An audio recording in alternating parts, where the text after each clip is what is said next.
बलिया में है और गाजीपुर में श्रीमती स्मृति ईरानी जी हैं और मुझे यहां अवध की धरती पर आने का सौभाग्य मिला है।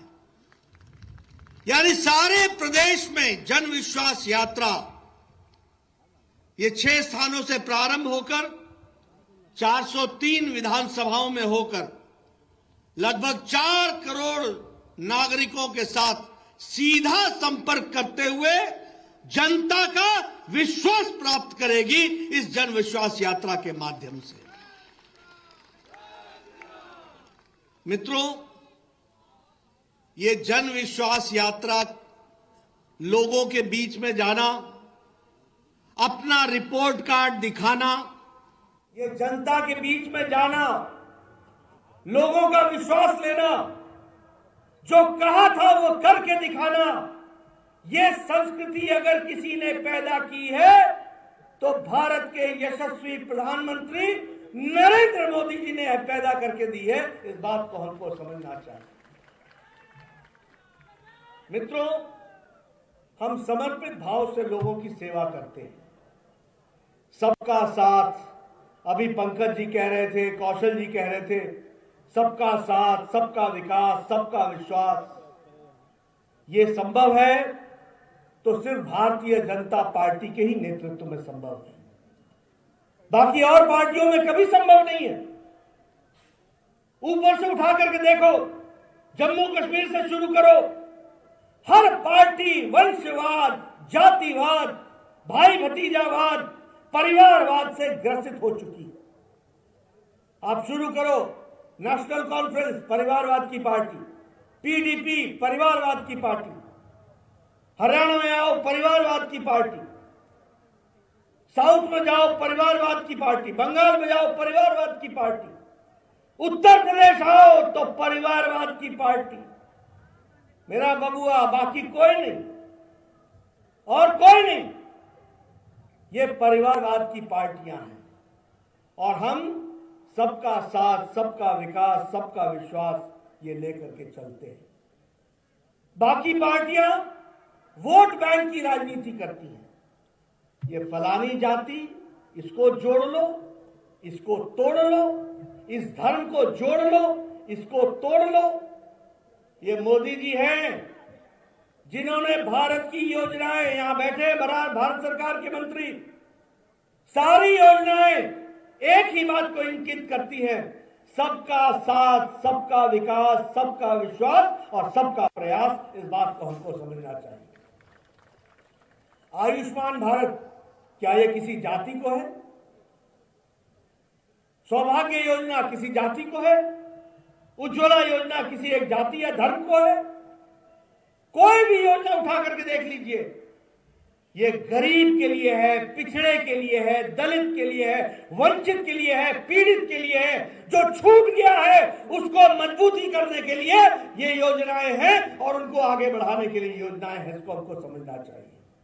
इसलिए भाजपा है तो विकास है, भारतीय जनता पार्टी है तो सम्मान है, भारतीय जनता पार्टी है तो सुरक्षा है और भारतीय जनता पार्टी है तो विकास का प्रयास है।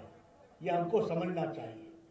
अन्य दलों में संभव नहीं है, न सोच है न मानसिकता है।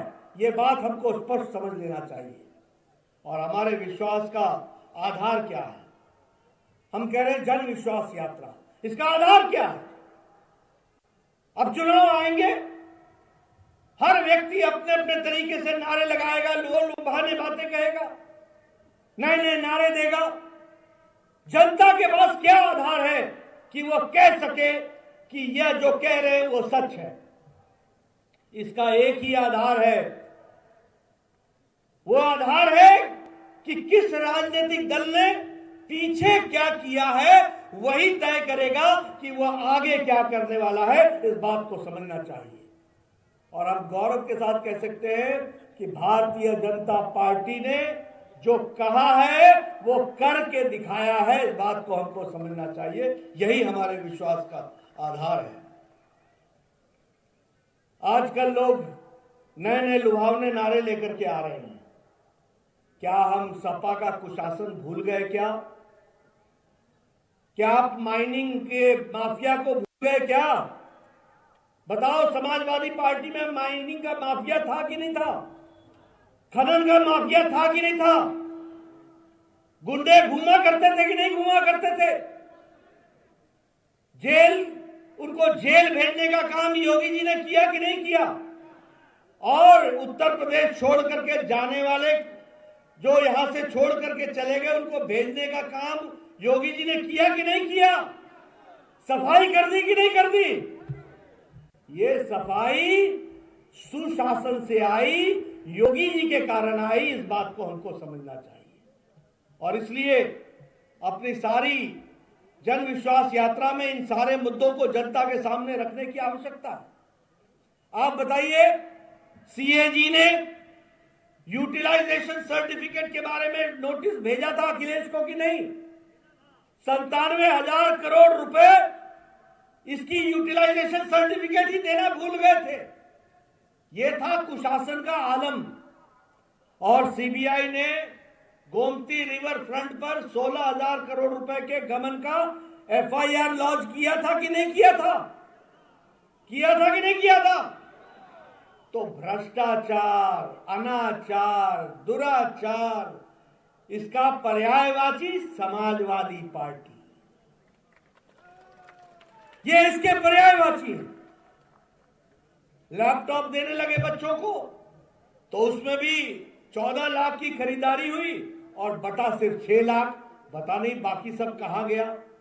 भ्रष्टाचार ही भ्रष्टाचार किया गया है। मैं आपको इसलिए याद दिलाता हूं कि ये नई सपा नहीं है, ये वही सपा है। इसको हमको समझना चाहिए। आप बताइए, महिलाओं का विवाह के उम्र का फैसला 18 से 21 किया जा रहा है, तो समाजवादी पार्टी के एमपीओ ने क्या वक्तव्य दिया? क्या वो गैर जिम्मेदाराना वक्तव्य था कि नहीं था? महिला सशक्तिकरण के खिलाफ ये वक्तव्य था कि नहीं था? और इसका बचाव अखिलेश ने किया कि नहीं किया? ये वही सपा है, ये नई सपा नहीं है। ये वही समाजवादी पार्टी है जो महिलाओं का सुदृढ़ीकरण, उनका एम्पावरमेंट, उनका सशक्तिकरण, इसके खिलाफ आवाज उठाने वाली पार्टी है। तो समाजवादी पार्टी है जो हमको समझना चाहिए। आप बताइए, ये अंसारी, ये अतीफ, ये फलाना, ये ढमकाना, ये दंदनाते थे कि नहीं दंदनाते थे? आजकल कहां हैं? कहां हैं? कहां रहना चाहिए इनको? कैसे रहेंगे? योगी जी की सरकार बरकरार रखनी है और माफिया को जेल के अंदर रखना है। इस बात को हमको समझना चाहिए, इसको हमको ध्यान में रखना चाहिए। मित्रों, आप बोलेंगे और हमारे कई पत्रकार भी बोलते हैं, आप तो पुरानी बातें याद दिलाते हैं। कैसे ना याद दिलाएं? 5 साल के अंदर अगर 700 दंगे हो और मुजफ्फरपुर का दंगा हम भूल जाएंगे क्या? भूलेंगे क्या? ये दंगे में सरकार चुपचाप साथ दे रही थी कि नहीं दे रही थी? समाजवादी पार्टी सरकार साथ दे रही थी कि नहीं दे रही थी? लोगों का कत्लेआम हो रहा था कि नहीं हो रहा था? 5 साल में 700 से ज्यादा दंगे हुए कि नहीं हुए? इनको मुंह तोड़ जवाब योगी जी ने दिया कि नहीं दिया? उनको बरकरार रखना है कि नहीं रखना है? यही मैं आपको कहने आया हूं कि उनका कुशासन हमारा सुशासन, उनका माफिया राज हमारा सबका साथ, सबका विकास, सबका विश्वास।